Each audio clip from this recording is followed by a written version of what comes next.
ஆச்சி மசாலா. எந்த சமையலும் ருசி தேடும் ரகசியம். 20 ரூபாய். சார் ஒருத்தர் இறந்திருக்கார், அவர் குற்றவாளி. ஆனால் அவரை கொலை செஞ்சது குற்றவாளி கிடையாது, அவர் ஒரு நல்லவர் அப்படின்னு மக்கள் சொல்கிறாங்க. அம்மாப்பேட்டையில் என்ன நடந்திருக்கு சார் சொல்லுங்கள். தஞ்சாவூர் மாவட்டம் நீடாமங்கலம் வயலில் இருக்குது அம்மாப்பேட்டை. புன்னைநல்லூர் மாரியம்மன் கோயில் இருக்குது அந்த ஊரில். ரொம்ப ஃபேமஸான ஊர் தான். டவுன் பஸ் போவோம். கடந்த ஆண்டு மகவைன்னு சொல்லி டீச்சர், அவங்க தனியார் பள்ளிக்கூடத்து டீச்சர், அவங்கள ஒருதலை பட்சமாக ஒருத்தன் காதலிக்கிறான். காதலிக்கிறது தப்பு கிடையாது, ஒருதலை பட்சமாக கூட காதலிக்கலாம். இதில் என்ன இருக்குது, சங்க இலக்கியத்திலே சொல்லியிருக்கு ஒருதலை பட்சமான காதல். அந்த காதலை எக்ஸிக்யூஷன் பண்ணுறேன்னு சொல்லி அந்த டீச்சரை வந்து வெட்டி கொள்கிறான், எக்ஸிக்யூட் ஆகலன்னு சொல்லி. தப்பா சரியா? அப்போ அது காதல்ல, காமம் அப்படி புரிஞ்சுக்கலாங்களா? தப்பா சரியா? காமம்னா ரேப் பண்ணியிருக்கணும், தப்பு தான். மர்டர் பண்ணியிருக்கக்கூடாது, அப்போ தப்பு. அப்புறம் ஆஸ் யூஷுவல் இவர் ஜெயிலுக்கு போயிடுறாரு. இதே டிவியில் நான் பேசியிருக்கேன் அந்த விஷயம், என்ன எலாபரேட்டடாக இருக்குது அதில். ஜெயிலுக்கு போகிறாரு, உள்ளே இருந்தார், வெளில வர்றாரு. வெளில வந்து இப்போ தான் சில மாதங்களுக்கு தான் வெளியே வந்து சுற்றிக்கிட்டு இருக்காரு. பெண்ணுடைய தகப்பன் பார்க்குறாரு, புண்ணியமூர்த்தி, ரைட்டு, புண்ணியமூர்த்தி பார்க்குறாரு. உறவுக்காரவனை கூப்பிட்றாரு. வேறு தஞ்சாவூர் பக்கம்லாம் கொல்ட்டு கூலிப்படையெல்லாம் கிடையாது தம்பி. டெல்டா மாவட்டங்களில் கூலிப்படையெல்லாம் யாரும் இல்லை. அவங்களே சொந்தக்காரவங்க. இதுமாதிரி நம்ம பொண்ணை கொண்டுட்டான் அப்படின்னு சொல்லிட்டு போகிறாங்க. பூந்து சரமாரியாக வெட்டி கொலை செய்யப்படுகிறார் அஜித் குமார். கொலை செஞ்சுட்டு உறவுக்காரவங்களோட காவல் நிலையத்தில், அம்மாப்பேட்டை காவல் நிலையத்தில் போய் சரண்டர் ஆகுறாங்க. காவல்துறையினர் சிறையில் அடைத்து விட்டனர். இதுதான் இதில் நடந்த விஷயம். இது கடந்த நாள் நான் பேசக்குள்ளே பேசினேன். இது ரொம்ப அட்டூழியமான ஒரு கொலை.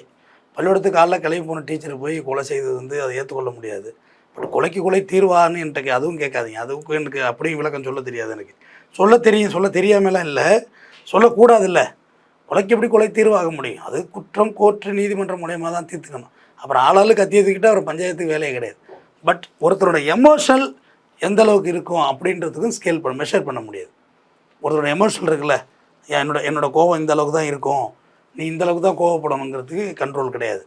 அதுக்கையும் கண்ட்ரோல் பண்ண முடியாது. ஸோ எனக்கே மர்டர் டபுள் மர்டர் ஆகி போச்சு. இப்போ டபுள், ஆமாம், பொண்ணு செத்து போச்சு இல்லைப்பா, அப்பார் இல்லை. என் பொண்ணை விட எனக்கு வேறு உலகம் என்ன இருக்குது? என் பொண்ணு ஏதோ ஒரு ஆக்சிடெண்ட்டில் செத்து போகுது, இல்லை என் பொண்ணு காதலிச்சுது, ஏதோ கொலை பண்ணிட்டான், இல்லை என் பொண்ணு ஓடி போச்சு, எப்படியோ வச்சு எப்பா வேறு சார்ஜில் கட்டிட்டு போடுறதுக்காக பொண்ணே வெட்டுற காலத்தில் இருக்குது. பொண்ணு மருமவன் எல்லோரும் சேர்த்து வெட்டுற காலத்தில் இருக்குது. அப்புறம் இதில் போய் என்னத்த இருக்குது, ஆச்சரியப்படுறது என்ன இருக்குது? ஆனால் சார் இங்கே கோபத்தையும் தாண்டி ஒரு தந்தையோட ஆதங்கம் தெரியும். அவர் கூட என்ன சொல்கிறாங்கன்னா, என் பொண்ணு இறந்துட்டா, ஆனால் அது குற்றவாளி வெளியே சுற்றிட்டு இருக்கான். அப்போ இது ஒரு கோபத்தையும் தாண்டி இங்கே சட்டம் சரியில்லையோன்னு ஒரு கேள்வி இருக்குல்ல. சட்டத்தை சரியில்லைன்னு சொல்லாதீங்க, ஜெயிலுக்கு போயிடுவீங்க நீங்கள். இல்லை, அவரோட பாயிண்ட் பார்க்கும் போது அவர் பார்ப்பார். அவர் கொலை செஞ்சவர் ரொம்ப சட்டத்தை தூக்கி நிப்பாட்ட போகிறாரு. சட்டம்லாம் சரியாக தான் தம்பி இருக்குது. அடுத்தது ட்ரையல் நடக்கணும், சாட்சியோட உள்ளே போனது தான். நான் ஒரு கேஸ் ஹேண்டில் பண்ணேன் தம்பி. இதே சேம் பேட்டர்ன் இது கிடையாது, வேறு. 1 மாதம் கை குழந்தைய விட்டுட்டு அந்த பொண்ணு ஓடி போடுது. 1 மாதம் குழந்தைய விட்டுட்டு இவன் பஞ்சில் நினச்சி பால் கொடுக்குறான். பஞ்சு இருக்கிற காட்டன், அதில் மாட்டுப்பால் அமுக்கி வாயில் ஊற்றுறான். 1 மாதம் குழந்தை எப்படி சாப்பிடும்? சாப்பிடாது. எப்படியோ போட்டு அடித்து வளர்த்துட்டு இருக்கான். அடுத்த வருஷம் தீபாவளிக்கு அதை ஓடி போனவங்களும் எதிர்த்து வீட்டுக்கார பண்ணி ஓடினது தான். வந்து திண்ணையில் உட்காந்து ஜாலியாக விளாண்டுட்டு இருந்திருக்காங்க. பொறுத்து பார்த்து பச்சை புள்ள பால் பஞ்சில் ஓட்டிக்கிட்டு இருக்கான். வெறி தாங்கலை, கத்தி எடுத்துகிட்டு ஒரு சீவு தான். சும்மா தலை 2 பேரும் டமால்னு பறந்துட்டு. இது சரின்னு சொல்கிறீங்களா தப்புன்னு சொல்கிறீங்களா? இது தப்புன்னு சொல்லி என்ன சரின்னு, நியாயம் என்ன தப்பு? சரிங்க, நியாயம் சொல்லுங்க. அதான் இல்லை, இது ஒரு இதில் தப்புன்னு தான் தோணும். ஆனால் அவங்கள பண்ணல சரின்னு தோணும். ஆனால் சட்டப்படி தப்பு தானே? சட்டப்படி எல்லாம் தப்பு தான். நீ கேட்டல எமோஷனல், அந்த ஆதங்கம்னு ஒரு கேள்வி கேட்டல, அந்த ஆதங்கத்துக்கு நான் அந்த பதில் சொன்னேன். எமோஷனலுக்கு தான் நம்ம இப்போ கேட்ட கேள்வி எமோஷனல், ஆதங்கத்துக்கு இதுதான் பதில். ஆனால் தவறு தான், சட்டப்படி தவறு. பட் ஆதங்கப்படி சரி. தஞ்சாவூர் நடந்த நிகழ்வு வந்து சரின்னு யாருமே சொல்ல முடியாது. ஏன்னா ஒரு டீச்சரே பள்ளிக்கூடத்துக்கு ஒரு பொம்பளை பிள்ளை, நீ வந்து இப்போ தான் முதல் தரமுட பிள்ளைங்கள்லாம் பள்ளிக்கூடத்துக்குலாம் போகுது, படிக்கையும் போகுது, வேலைக்கும் போகுது. அது காதலிக்கலை போல வரலன்னு சொல்லி கொலை பண்ணுவியா? அது நியாயமா? அந்த கொலையில் ஒரு நியாயம் இல்லை. பெற்றோர் பாணியில் பார்த்தா என் பொண்ணை கொட்டி விட்டு நீ என்னடா நடு ரோட்டில் சுற்றிக்கிட்டு இருக்க, தவுலத்தை காலரை தூக்கிட்டு, அப்படிங்குள்ள ஒரு கோவம் வரும் தானே. அதுதான் நடந்து போச்சு இதில். ஆனால் சார் இங்கே கூட அந்த அஜித் குமார் அவர் பாயிண்ட் ஆஃப் ஒரு கேள்வி சார். இன்றைய கால பசங்களுக்கு காதல் எது, டைம் பாஸ் எதுன்னு தெரியலையோ. இப்போ இவருக்கு என்ன சொன்னா, நான் வந்து லவ் பண்ணேன், அவன் லவ் பண்ணல, அதெல்லாம் கொண்டுட்டேன் அப்படின்ட்டான். இது எந்த மாதிரி ஒரு மன ரீதியான விஷயம் சார்? இது காதலே இப்போ கிடையாதுங்கிறது என்னோட கருத்து. ஆனால் பெரிய கான்ட்ரவர்சியாக இருக்கும் நான் பேசுகிறது. இருந்தால் எடுத்துகிட்டு போட்டோம். காதலே கிடையாது. இப்போ தான் லைக்குன்னு ஒரு படம் வந்துச்சு. மோதிரத்தை மாட்டிக்கிட்டு இப்போ வச்சுக்கிட்டா நமக்குள்ளே என்ன இருக்குது உறவு இருக்குன்னு காமிக்குதுன்னு சொல்லி நல்லா எடுத்திருக்காங்க அந்த படம். சீமான் நடிச்சிருக்காரு, நல்ல ரோலில் நடிச்சிருக்காரு சீமான் ரொம்ப நாளைக்கு பிறகு. காதல்லே ஒன்றும் கிடையாது தம்பி. அதாவது காமத்தின் வெளிப்பாடே காதல் தான் சொல்லி சங்க இலக்கியம் சொல்லுது. காதலுக்கு ஒரு டெஃபினேஷன் கொடுங்களேன், நானும் தெரிஞ்சுக்கிறேன். காதல்னால் என்ன? எனக்கு இந்த கண்ணாடியை ரொம்ப பிடிச்சிருக்கு, நான் ரொம்ப காதலிக்கிறேன், மாட்டியிருக்கேன், அவ்வளோதான். வேற என்ன சொல்லுங்க? புரிஞ்சுக்கிறது ஒரு விஷயத்த பார்க்கலாமா சார், விட்டு கொடுங்க ஒரு விஷயத்த பார்க்கலாமா சார்? இந்த கண்ணாடி நீ கேட்டால் கொடுக்க மாட்டேன், நான் காசு கொடுத்து வாங்கியிருக்கேன், எனக்கு பிடிச்சிருக்கு. ஆனால் கண்ணாடி வேற காதல் வரல சார். இல்லை அதுதான் நானும் கேட்குறேன். வாட் இஸ் த காதல்? எங்கே இருக்கும் காதல்னு சொல்லுங்கள். அந்த காதலுங்கிற ஆப்ஜெக்ட் எங்கே இருக்குன்னு சொல்லுங்களேன். தெரிஞ்சுக்கிறேன், மக்களும் தெரிஞ்சுக்கிட்டோமா. என்னோட வாக்கு என்னுடைய விசுவாசிகள், என்னுடைய ஃபேன்ஸ் மற்றும் என்னுடைய ஆதரவாளர்கள் தெரிஞ்சுக்கிட்டோம். காதல்லாம் என்ன முதல்ல சொல்லுங்கள் சார். ஒரு சில விஷயங்கள் நம்ம வந்து விளக்கமாக சொல்ல முடியாது. அப்படி ஒன்றா காதல் ஒன்று, ஆனால் கண்டென்ட் தாண்டி போயிட்டோம்னு நினைக்கிறேன். அப்படி கேட்ட கேள்வி பதில். இப்போ அம்மா அப்படின்னு எனக்கு விளக்கம் தெரியும். அன்காம்ப்ரமைஸ்டு அம்மான்னு சொல்லுவேன். எனக்கு ஒன்றுனா எங்கள் அம்மா அழுகுறா, எங்கள் அம்மாவுக்கு ஒன்றுனா நான் அழுகுறேன். நான் ஏதோ ஒரு துன்பப்படுறேன்னு எங்கள் அம்மாவுக்கு ஃபோனில் தெரிஞ்சாலே அழுகுது. அப்போ அதுதான் அன்புன்னு நான் சொல்கிறேன். எனக்கு என் அம்மாவுக்கு இருக்கிறது ஒரு அன்பு, ஒரு பாண்டிங். எங்கள் அம்மாவுக்கு நாளைக்கு ஒரு கிட்னி வேணும்னா கொடுப்பேன், எனக்கு ஒரு கிட்னி வேணும்னா எங்கள் அம்மா கொடுக்கும். நீ சொல்லு காதலுக்கு விளக்கத்தை சொல்லு, தெரிஞ்சுக்கும். அப்போது இந்த மாதிரி ஒரு புரிதல் இப்போ இருக்க பசங்கள்கிட்ட இல்லை, அப்படி புரிஞ்சுக்கலாங்களா?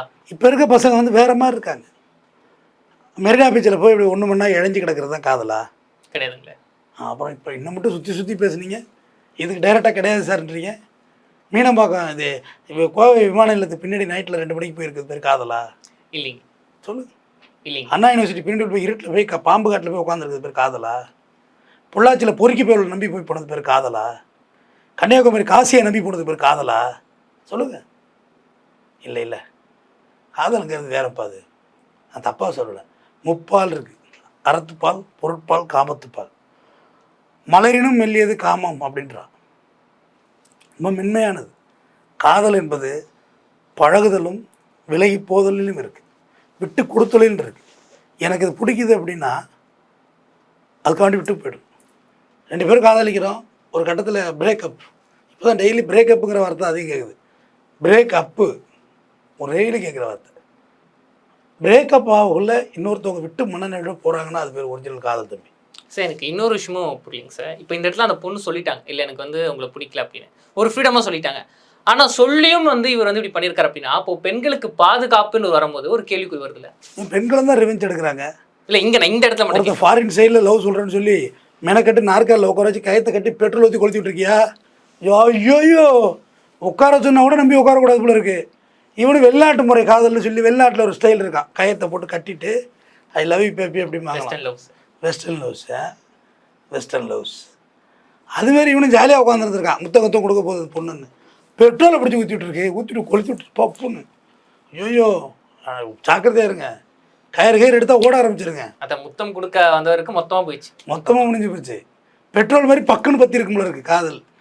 கயத்தெடுத்து கட்டியிருக்கு மெனக்கட்டு இவனு உட்காந்துருந்துருக்கான். அப்படியே சொல்லு பேபி, சொல்லு இரு பேபி வர்றேன், எஸ்கேப் ஆயிட முடியாது. பப்புன்னு நடந்ததில்லை, முந்தா நாள் நடந்துச்சு இல்லை.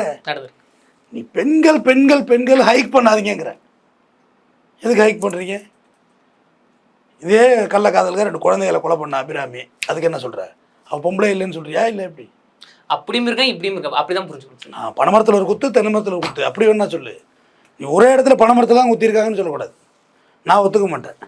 ஏன்னா ஆணாதிக்கவாதி, பெண்களுக்கு எதிராக பேசுகிறவன் அப்படின்னு என்னை திட்டினா பற்றி எனக்கு கவலையும் கிடையாது. நான் இது நியாயத்தை தான் சொல்லுவேன். ஆண்கள் பாதிக்கப்படுகிறார்கள், பரிதாபத்துக்குரியவர்கள் ஆண்கள் இருக்காங்க. பட்டு இந்த அஜித்குமார் எல்லாம் வேறு என்ன பண்ணுறது? போலீஸே இந்த வேலையை பார்த்துட்ருக்கணும். எதுக்கு அவங்க அப்பாவுக்கு ஒரு வேலை கொடுத்து இப்போ அவர் ஒரு அக்யூஸ் ஆகி அவர் ஒரு ஜெயிலுக்கு போய் பாவம் தானே. பொண்ணு இல்லைப்பா, பொண்ணு கண்ணா வளர்த்துருப்பான்ல, தாங்காது மனசு. இப்படி தாங்க மனசு. நம்ம வீட்டில் ஒருத்தனை கொண்டுட்டு ஒருத்தன் ஜாலியாக சுற்றுறாங்கன்னா அப்படி விடுறது. ஆனால் இப்போ இவருக்கும் வந்து இன்னொரு மகளோ ஒரு பையனை இருந்திருப்பாங்க, இவங்க மனைவி இருந்திருப்பாங்க. இப்போ இவர் அவசரப்பட்டுட்டாரு. அப்போ இவருக்கு இன்னொரு வாழ்க்கை ஒன்று இருக்குல்ல, இவங்களோட இன்னொரு பசங்க வாழ்க்கை, அது யோசிச்சுக்கோங்க சார். அது ஜெயிலுக்குள்ளே ஆரம்பிக்கும். Next now start the jail. அது ரொம்ப நரகமாக இருக்கும் அந்த வாழ்க்கை. பொண்ணும் போய் கொலை கேஸாக ஆகி கேஸு கன்விக்ஷன் ஆகும். இதெல்லாம் ப்ரீவியஸ் மோட்டிவ் இது கிளியராக இருக்குல்ல, பொண்ணை கொலை பண்ணவொன்னு. அதெல்லாம் இதெல்லாம் புண்ணியமூர்த்தி தயாராக இருந்திருப்பார். போடா என் வாழ்க்கை போனால் போகுது அந்த மனநிலைக்கு வந்திருப்பாங்க. தனியாக அவர் விசாரித்தா தெரியும். அப்படி தான் சொல்லியிருப்பார். அவங்க ஓடல ஒளியில் நேராக போலீஸ் ஸ்டேஷன் போயிட்டாங்களே செல்லா, அவங்க நோக்கம் நிறைவேறிவிட்டதாக அவர் முடிவெடுத்து விட்டார்கள். தொடர்ந்து பேசுவோம். நன்றி. நன்றி சார். தொடர்ந்து பேசுவோம். ஆச்சி மசாலா. எந்த சமையலும் ருசி தேடும் ரகசியம்.